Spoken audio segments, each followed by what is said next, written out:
guerras mienten.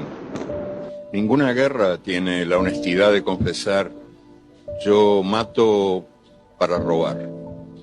Las guerras siempre invocan nobles motivos, matan en nombre de la paz, en nombre de Dios, en nombre de la civilización, en nombre del progreso, en nombre de la democracia.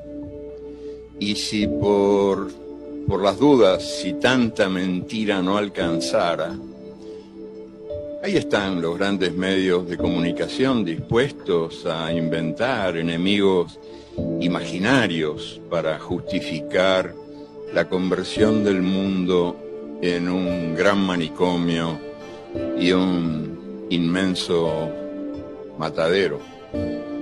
En Rey Lear, Shakespeare había escrito que en este mundo los locos conducen a los ciegos.